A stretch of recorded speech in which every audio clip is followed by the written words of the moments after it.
मैं तुम्हारे साथ एक रात की शादी करूंगा। यह कहना ही मेरी जिंदगी का सबसे बड़ा दुख था। मैं ध्रुव, मैसेडोरिया का एक योद्धा जिसने अपनी सारी शक्तियां खो दी हैं। बंद करो अपनी यह बेहुदा बकवास। लगता है शक्तियों के साथ साथ तुम अपना होश भी खो चुके हो। शक्तियां खोने से पहले मैंने बहुत कुछ हासिल कर लिया था। तुम वो सब खो चुके हो ध्रुव। मैं उसे वापस हासिल कर लूंगा। जुबान संभाल कर ध्रुव, जानते भी हो तुम किससे बात कर रहे हो? अच्छी तरह जानता हूँ। मैं मैसेडोरिया की उस हसीन लारा से बात कर रहा हूँ जो अपनी शक्तियों के घमंड में पूरी तरह डूब चुकी है, जिसे अपने एक लव्य बनने पर बड़ा घमंड है। हाँ, है मुझ में घमंड। आखिर मैंने कम उम्र में तुमसे ज्यादा शक्तियाँ पाली हैं और अब मैं सबसे ज्यादा शक्तिशाली हूँ और तुम बुज़दिल के बुज़दिल ही निकले। उसके शब्दों ने मुझे गुस्सा दिला दिया। मैंने चिल्लाकर कहा, लारा। सब मुझ पर हंसने लगे थे। शौर्य दल के होने वाले लीडर होने के बावजूद लारा ने मेरा अपमान किया। लारा, तुम मेरी बात सुनो। अगर तुम ऐसा करोगी तो सारे मैसेडोरिया के सामने हमारी इज्जत उछली जाएगी। राजा अरेंद्र, तुम्हारे कमजोर बेटे की कमजोरी का कारण तुम भी हो और यह मत भूलो कि तुम्हारी वजह से ध्रुव की माँ के साथ क्या हुआ था। जैसे ही उसने मेरी माँ का नाम भरी सभा में लिया, मुझे गुस्सा आ गया और मैंने लारा पर हमला करने की असफल कोशिश की। यह लड़का कमजोर का कमजोर ही रह गया।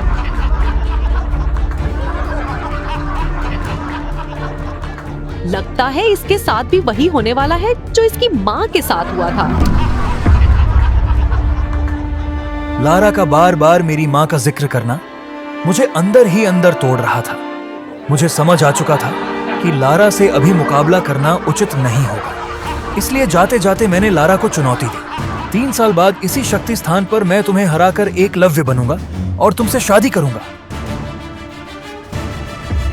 जो इंसान इतने साल में कुछ नहीं कर पाया, वो 3 साल में क्या करेगा?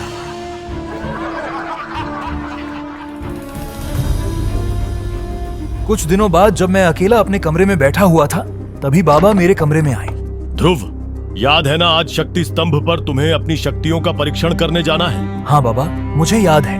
इस बार मैंने बहुत मेहनत की है। पृथ्वी से 22 करोड़ मील दूर बसे नीले ग्रह मरकज पर हम लोगों के पास अलौकिक शक्तियां हैं। इन अलौकिक शक्तियों को परखने के लिए हर साल एक परीक्षा होती है। इस बार मेरी शक्तियां जरूर 9वें स्तर तक पहुंच जाएंगी। आज के बाद कोई मुझे 0 कहकर नहीं बुलाएगा।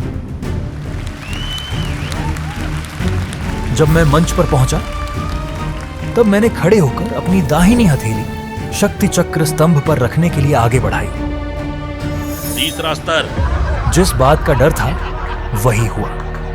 मेरा फिर से खराब प्रदर्शन। यह नहीं हो सकता। मैंने इतनी मेहनत की थी। मैंने फिर कोशिश करते हुए दोबारा अपना हाथ बढ़ाया। 3रा स्तर। अरे तू एक लूजर है। 0 है 0। यह सब सुनकर बाबा क्रोध में वहां से चले गए। लेकिन तभी मेरी बचपन की दोस्त ईरा वहां आ गई। क्या तुम सब भूल गए कि ध्रुव कौन है? ये वही लड़का है जो सिर्फ 15 साल की उम्र में ही 10वें स्तर पर पहुंचकर एक लव्य बना था। याद रखना, एक बार फिर ध्रुव उसी स्तर पर पहुंचेगा, तब तुम लोग पछताओगे। ईरा, जाने दो ना, गलती मेरी है। यह कहते हुए मैं मैदान से सिर झुकाकर निकल गया।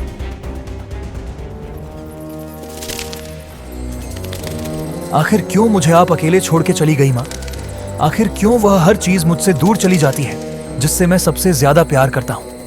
माँ, अब मैं इस शरीर को त्याग कर आपकी दुनिया पे चला आऊंगा। चिंता क्यों करते हो ध्रुव? मैं तो हमेशा से तुम्हारे साथ हूँ।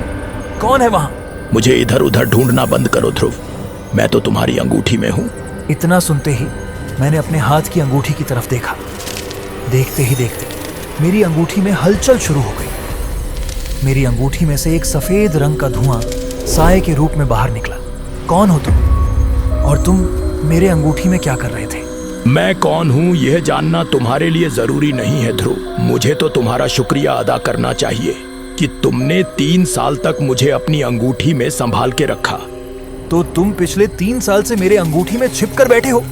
कहीं तुम्हारी वजह से मेरी शक्तियां कम तो नहीं हो रही हैं? ये गलती मत करना ध्रुव। यह तुम्हारी माँ की आखिरी निशानी है। इसका मतलब तुम मेरी माँ को जानते हो?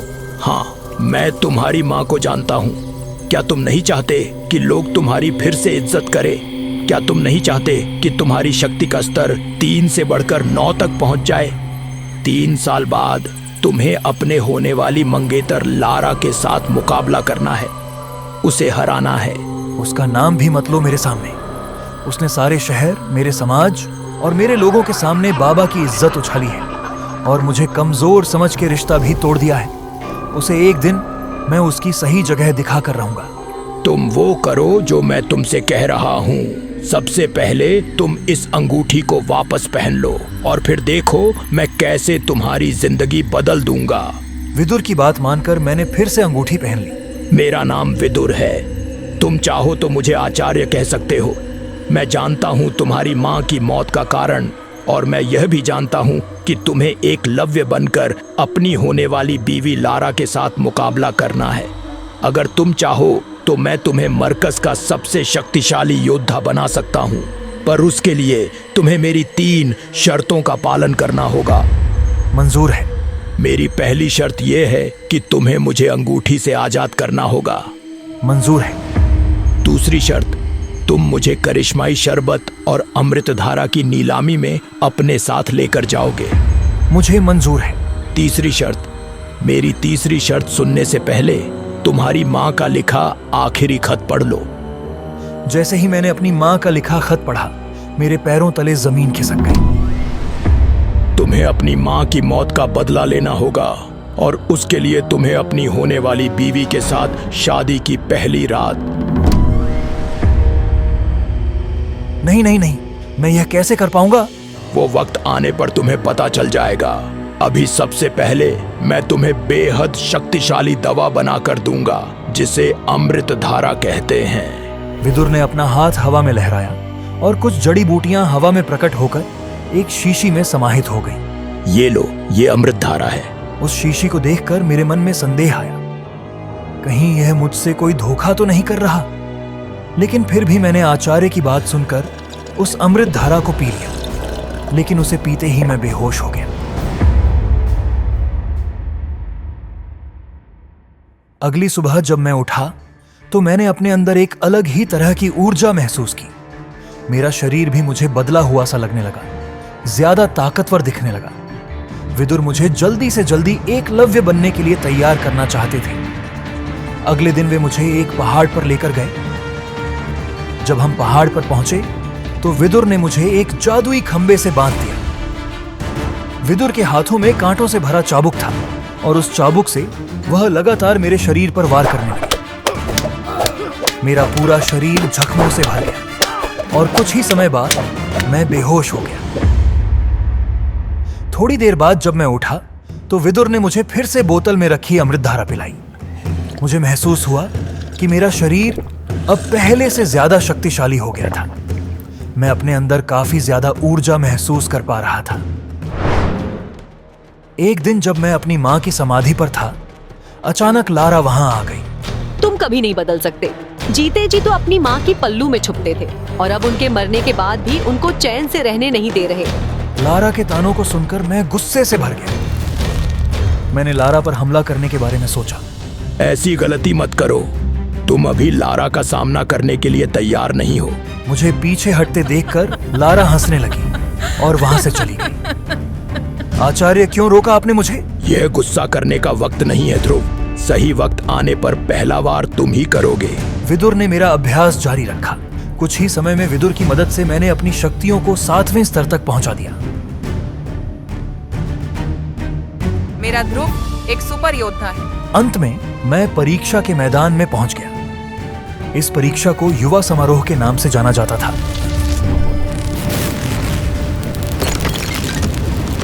क्या हो रहा है?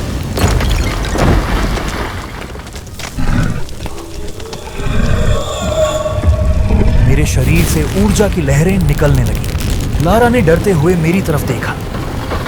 तीसरी शर्त याद है ना? लारा!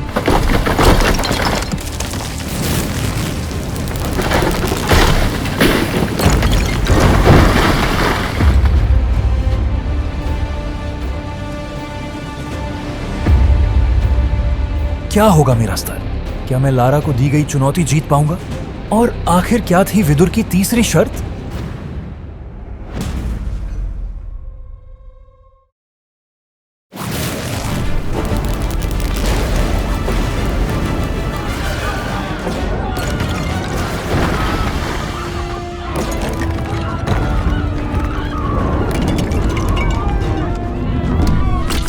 शक्ति यंत्र से एक विस्फोट हुआ, इतना तेज कि पूरा समारोह हॉल कांप गया। धुआं और प्रकाश की एक चकाचौंध के बीच मैं हवा में उछला और फिर जमीन पर गिरा। ध्रुव! देखते ही देखते मेरी आंखों के सामने अंधेरा छा गया। जब मेरी आंखें खुली तो मैं अपने कमरे में था। मेरा सिर दर्द से फट रहा था, लेकिन मेरे शरीर में एक अजीब ऊर्जा बह रही थी। वो जाग गया है। मेरे पिता अरेंद्र खिड़की के पास खड़े थे। जब उन्होंने ईरा की बात सुनी तो वे मुड़े। उनके चेहरे पर चिंता और उम्मीद दोनों थी। क्या हुआ?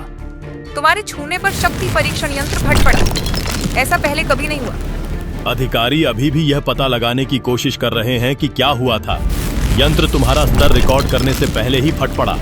कोई नहीं जानता कि तुम्हारा शक्ति स्तर क्या है। पूरा शहर इसके बारे में बात कर रहा है। कुछ कह रहे हैं कि यंत्र में खराबी थी और कुछ का मानना है कि क्या? कुछ लोग कह रहे हैं कि तुम्हारे अंदर कुछ अलग है, कुछ ऐसा जिसे यंत्र मापने में असमर्थ था। तुम आराम करो, कल हम इस बारे में बात करेंगे। जैसे ही वे कमरे से बाहर निकले, ईरा ने दरवाजा बंद किया और मेरे पास आकर बैठ गई। तुम्हें क्या हुआ ध्रुव? एक पल तुम यंत्र पर हाथ रख रहे थे और अगले ही पल। मैं जानता था कि यह समय सच बताने का था। मुझे भी पूरी तरह से याद नहीं, लेकिन ईरा, मुझे तुम्हें कुछ बताना है। मैंने अपने बिस्तर के नीचे से एक छोटी शीशी निकाली जिसमें थोड़ा सा हरा तरल था। देखो, यह अमृत धारा है। मैं इसे पिछले कुछ हफ्तों से ले रहा हूं। मुझे लगता है कि यही वह चीज है जिसने मेरी शक्ति को प्रभावित किया है। तुमने इसे कहां से पाया? अमृत धारा तो सिर्फ कहानियों में होता है। मैं इसे बना सकता हूं। शायद यही कारण है कि शक्ति यंत्र ने विचित्र व्यवहार किया। लेकिन अब यह खत्म हो रहा है और मुझे दुर्लभ जड़ी बूटियों की आवश्यकता होगी। यह असंभव लगता है। कहानियों में कहा जाता है कि यह किसी व्यक्ति की शक्ति को उसकी सीमाओं से परे ले जा सकता है। विदुर के शब्द मेरे मन में गूंजे। इस तरह के लोग केवल कहानियों में होते हैं जो शून्य से उठते हैं। ईरा ने मेरा हाथ सहानुभूति से पकड़ा। मैं तुम्हारी मदद करूंगी। हम कल सुबह बाजार जाएंगे। ईरा के जाने के बाद दरवाजा बंद होते ही मेरी अंगूठी से एक चमकदार सफेद रोशनी निकली। शक्ति यंत्र का विस्फोट? तुमने यह योजना बनाई थी? तुम्हारी दोस्त ईरा जड़ी बूटियों के बारे में जानती है। उसकी मदद लेना अच्छी बात है, लेकिन मेरे बारे में उसे मत बताना। कुछ रहस्य छुपाए रखना ही बुद्धिमानी है। क्या सच में मेरी शक्ति इतनी है कि यंत्र माप नहीं सका? शक्ति यंत्र तुम्हारा सच्चा स्तर मापने से पहले ही टूट गया, लेकिन मैं तुम्हारे अंदर असाधारण शक्ति महसूस कर सकता हूं। हमें बस इसे पूरी तरह से जगाने की जरूरत है।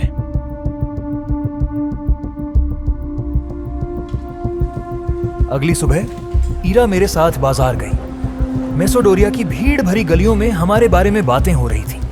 मुझे चोरी छिपे देख रहे थे, कुछ उत्सुकता से, कुछ डर से। ये तो वही है जिसने शक्ति यंत्र को तोड़ दिया। कहते हैं उसकी शक्ति मापने से परे है। मैंने उन्हें अनसुना करके विदुर की दी गई सूची पर ध्यान लगाया। हमें खास जड़ी बूटियों, खनिजों और एक विशेष काले पत्थर की जरूरत थी। ईरा ने एक दुकान पर जड़ी बूटियों की जांच की। क्या तुम इसके बारे में निश्चित हो ध्रुव? ये कुछ सबसे दुर्लभ जड़ी बूटियां हैं और लोग पहले से ही तुम्हारे बारे में बहुत कुछ बोल रहे हैं। मुझे शक्तिशाली होना है ईरा, लेकिन सिर्फ शक्तिशाली होना काफी नहीं है। मुझे अपने दल का सम्मान वापस लाना है। मैं तुम्हारी मदद करूंगी। हम इन सभी चीजों को ढूंढेंगे। जड़ी बूटियां अजीब सुगंध दे रही थीं, कुछ अच्छी, अन्य तेज। काला पत्थर देखने में साधारण था, लेकिन किसी तरह की ऊर्जा से भरा हुआ जिसे मैं महसूस कर सकता था। जब मैं घर पहुंचा, विदुर सामान की अच्छी तरह से जांच करते हुए संतुष्ट लग रहे थे। अच्छा, बहुत अच्छा। अब हम शुरू करते हैं। उन्होंने मुझे गर्म पानी लाने को कहा, फिर उसमें अलग अलग जड़ी बूटियां मिलाईं। पानी धीरे धीरे रंग बदलने लगा और एक चमकदार हरे रंग में बदल गया जो अंदर से जगमगा रहा था। अमृत धारा, देवताओं का अमृत।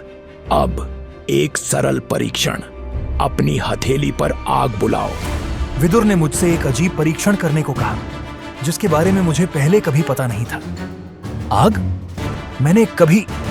बस ध्यान लगाओ, क्षमता अब तुम्हारे अंदर है। मैंने आंखें बंद कर ली और विदुर के निर्देश अनुसार अपनी हथेली पर ध्यान लगाया। शुरू में कुछ नहीं हुआ, फिर मैंने महसूस किया एक गर्माहट जो जल्दी ही जलन बन गई। जब मैंने अपनी आंखें खोली तो आग की लपटें मेरे हाथ पर नाच रही थी। मेरे अंदर गर्व उमड़ा, लपटें बढ़ी और मेरी बांह पर फैलती गई। दर्द मेरे शरीर में दौड़ गया, मैं दहशत में आ गया था।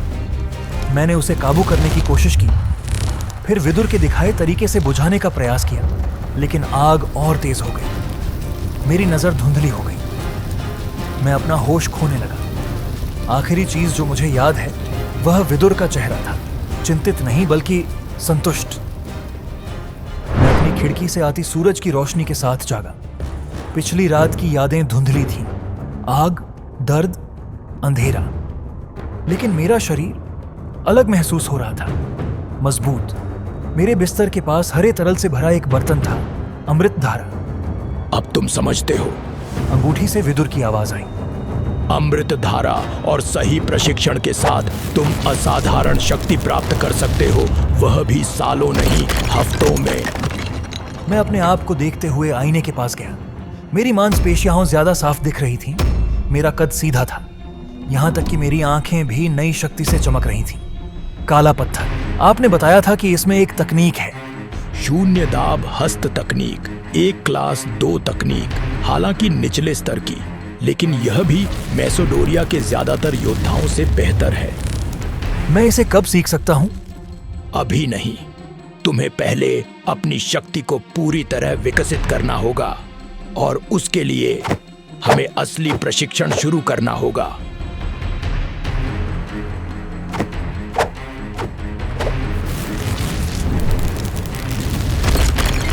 कुछ हफ्तों तक मैंने स्वयं को कठिन प्रशिक्षण की अग्नि में तपाया।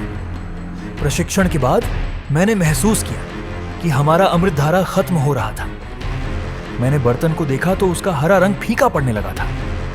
हमें और अमृत धारा बनाने की जरूरत है, लेकिन सामग्री के लिए मेरे पास पैसे नहीं हैं। तुम ईरा से नहीं पूछ सकते? नहीं, मैं उस पर और बोझ नहीं डाल सकता, और अगर वह सवाल पूछने लगी तो, अगर उसे आपके बारे में पता चल गया। हमारे पास एक विकल्प है, हमारे पास एक अंतिम खुराक बची है, हम इसे बेच सकते हैं। बेच दें? कौन अमृत धारा के लिए पैसे देगा? वे लोग जो किसी भी कीमत पर शक्ति चाहते हैं। तुम भेष बदलकर दरबार नीलामी घर जाओगे, मैं तुम्हारे जरिए बोलूंगा। कोई नहीं जानेगा कि यह शौर्य दल का राजकुमार है जो जादुई काढ़े बेच रहा है। और अगर ईरा को पता चल गया? उसे पता नहीं चलेगा, यह सिर्फ एक बार की बात है। हम पैसा कमाएंगे, फिर से सामग्री खरीदेंगे और तुम्हारा प्रशिक्षण जारी रखेंगे। मेरे पास क्या विकल्प था? अमृत धारा के बिना मेरी शक्तियां बढ़ना असंभव था। ठीक है, हमने नीलामी के लिए अमृत धारा का एक हल्का संस्करण बनाया। इसके गुणों को दिखाने के लिए पर्याप्त, लेकिन पूरी ताकत नहीं।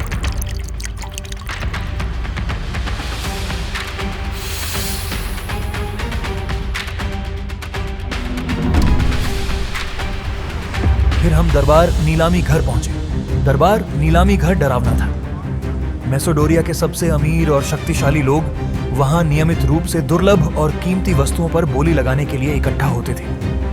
मैंने सिर से पैर तक काले कपड़े पहने थे और एक मास्क जो मेरे चेहरे को पूरी तरह से ढक रखा था। जैसे ही मैं जांच कक्ष के पास पहुंचा, मेरा दिल तेजी से धड़क रहा था। मुझे डर था कि हम पकड़े ना जाएं। अंदर मैं एक सहायक से मिला जिसने मेरी चीज को शक से देखा। यहाँ रुको। जब वह लौटा तो उसके साथ एक बुजुर्ग आदमी थे जिनकी तेज आंखें थीं। चरक गुरु शहर के सबसे सम्मानित डॉक्टरों में से एक। चरक गुरु ने अमृत धारा की बोतल अनुभवी नजर से देखते हुए ली। उन्होंने इसे खोला, सामग्री को सूंघा, फिर एक बूंद को कुछ पाउडर के साथ मिलाया और वह गहरे हरे रंग में बदल गया। विदुर अब मेरे द्वारा बोलने लगे थे। अमृत धारा, यह शक्ति के स्तरों को बढ़ाने और प्रशिक्षण के दौरान चोटों को ठीक करने में मदद करता है। ये असली है। सच में मैंने दशकों में जो देखा है उसमें संभवतः सबसे शुद्ध रूप है। आगे की कहानी जानने के लिए देखें अगला एपिसोड सिर्फ पॉकेट एफएम के यूट्यूब चैनल पर, और सुपर योद्धा के सारे एपिसोड्स को सुनने के लिए डिस्क्रिप्शन में दी लिंक से डाउनलोड करें पॉकेट एफएम ऐप।